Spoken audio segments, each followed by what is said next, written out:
अरविंद वाजपेयी जी, इसके बाद में सापरा साहब आपके पास होंगे। अरविंद वाजपेयी जी, हर राज्य में क्या बीजेपी मोर्चा खोल रही है? क्योंकि राज्य दर राज्य जहां जहां पर उनकी अपनी सरकार नहीं है, हर जगह इस तरह की परेशानी। शिवसेना का आरोप है कि अगर आप यहां पर भी, मतलब एक ऐसी पार्टी, एक ऐसी गठबंधन की सरकार जिस पर यह आरोप लग रहा है कि हर राज्य में आप सरकार को गिराने, पटकने की राजनीति कर रहे हैं। ये सरासर गलत है अंजना जी, बिल्कुल गलत है। मैं तथ्यों से साबित कर सकता हूं इस बात को। देखिए, जहां तक कांग्रेस का सवाल है और राजस्थान का सवाल है, वहां किसका अंतरकलह चल रहा है? सचिन पायलट वर्सेज अशोक गहलोत। बीजेपी कहां पिक्चर में है? सचिन पायलट अपने 20 विधायक लेके अगर बैठे हैं तो उसमें हमारा क्या रोल है? सचिन पायलट अगर उनके बुलावे पे नहीं जाते हैं तो उसमें हमारा क्या रोल है? इसी तरह देखिए, महाराष्ट्र में क्या है? महाराष्ट्र में पहले दिन से जो इनका गठबंधन बना है वो बाकायदा बेमोल गठबंधन है। ये तो अभी सुधांशु जी ने बताया ही आपको, और ये तथ्य है, इसको डिनाई थोड़ी कर सकते हैं, चाहे प्रियंका जी हो चाहे कोई हो। देखिए, उसमें क्या है, कांग्रेस का इतिहास भी आपको देखना पड़ेगा। कांग्रेस इसलिए जानी जाती है, पिछले 30 साल का इतिहास देखिए कि जब कांग्रेस चीफ मिनिस्टर नहीं होता है कांग्रेस का, या प्राइम मिनिस्टर नहीं होता है, तो कांग्रेस की लाइफलाइन 1 साल सरकार चलाने देती है, उससे ज्यादा वो क्रॉस नहीं करने देती है। सेंटर का इतिहास देख लीजिए और स्टेट का देख लीजिए। काहे को बीजेपी को दोष करते हो? हाँ, एक बात पक्का है कि बीजेपी राजनीतिक पार्टी है, अगर डिफॉल्ट से उसको सत्ता मिलेगी तो वो नकारेगी नहीं। सत्ता क्यों नहीं लेगी? राजनीति सत्ता के लिए हो रही है। देखिए, यहाँ अभी कल का परसों का बयान है, अशोक चौहान नाराज चल रहे हैं, शरद पवार अपनी लाइन कर रहे हैं। तो अगर महाराष्ट्र की सरकार भी गिरेगी तो इनके अपने अंतर्द्वंद से गिरेगी, अपने ईगो क्लासेस से गिरेगी, आप अपने हिस्सा बांट की वजह से गिरेगी। इसको कैसे डिनाई करोगे? बीजेपी का कहीं किसी किस्म का रोल नहीं है। अगर ये इनके एमएलए पक्के हो तो कैसे सरकार गिर जाएगी?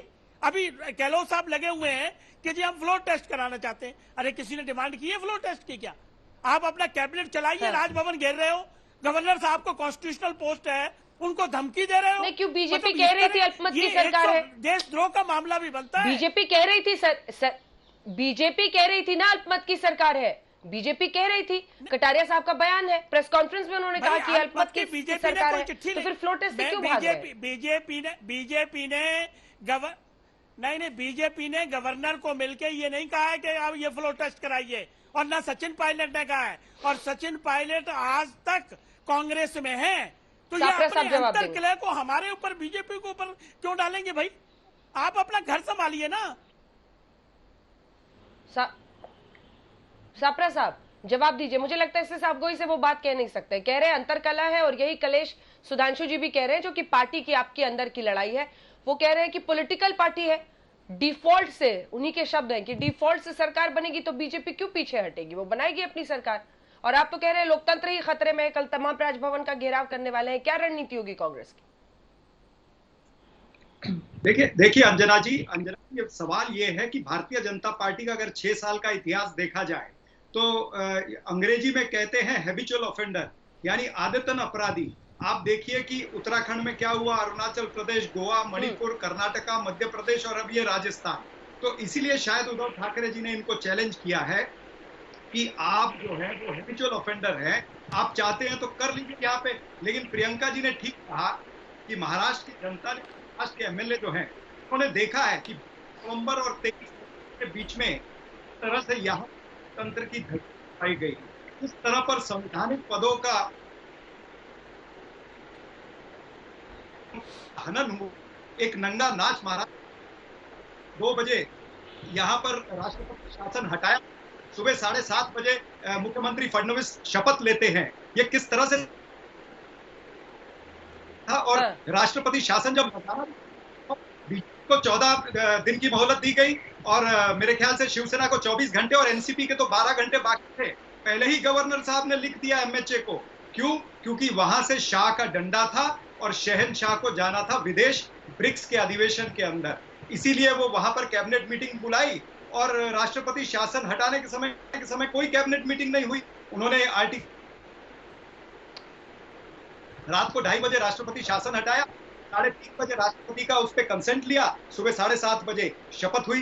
तो ये महाराष्ट्र की जनता ने, देश की जनता ने देखा है कि किस तरह से लोकतंत्र चीरहरण हुआ था, तो ये महाराष्ट्र के अंदर रिपीट नहीं होगा। जहां पर राजस्थान का सवाल है, सापरा साहब, अगर सापरा साहब, आप राष्ट्रीय प्रवक्ता, सापरा साहब एक राष्ट्रीय प्रवक्ता है आप, आपसे एक सवाल है सर। आप देखिए हर बार जब भी कोई प्रवक्ता कांग्रेस पार्टी का बैठता है, पूरी राज्यों की लिस्ट बना देता है कि ये राज्य है जहां पर बीजेपी ने ये कर दिया। अब आप बताइए ये किस पर रिफ्लेक्ट करता है? ये सिर्फ बीजेपी पर रिफ्लेक्ट करता है या कांग्रेस पार्टी पर भी, कि you could not keep your house together जिसे अंग्रेजी में कहते हैं, यानी आप अपने लोग को एकजुट करके नहीं रख पाए। और यही आपका बिखराव, चाहे वो कमलनाथ और ज्योतिरादित्य सिंधिया के बीच में मध्य प्रदेश में हो या राजस्थान में अशोक गहलोत और सचिन पायलट के बीच, वो टूटा। अब मुझे ये बताइए कि क्या महाराष्ट्र में भी ऐसी दरार है जिसकी तरफ इशारा कर रहे हैं सुधांशु जी, या जिस पर खुद उद्धव ठाकरे ने कहा है कि तोड़ने की कोशिश हो रही है? कहीं आप ही तो नहीं अगाड़ी की सरकार में कमजोर कड़ी साबित होंगे महाराष्ट्र में भी? सवाल सीधा है। देखिए, महाराष्ट्र के अंदर ऐसा कुछ नहीं होने वाला है। उद्धव ठाकरे जी हमारे मुख्यमंत्री हैं, महाविकास आघाड़ी की सरकार ये अच्छी तरह से तगड़ी तरीके से चल रही है, कोऑर्डिनेशन बहुत अच्छा है। जहां रही बात दूसरे राज्यों की, आपने बात की कि हम अपने लोगों को संगठित नहीं रख पा रहे हैं। भारतीय जनता पार्टी सत्ता बल, धनबल, बाहुबल का उपयोग तो कर ही रही है, गवर्नर हाउस का भी उपयोग कर रही है। आप देखिए विभिन्न राज्यों में हुआ है, जब राजभवन राजा भवन बन जाएंगे, जब गवर्नर जो हैं वो मोदी वंदना और शाह वंदना में लग जाएंगे, तब देश के लोकतंत्र का इसी तरह से चीरहरण होगा, लोकतंत्र की हत्या होगी। यही सारा देश देख रहा है, लेकिन राजस्थान में भी ऐसा नहीं होगा और महाराष्ट्र में भी हम ऐसा नहीं होने देंगे।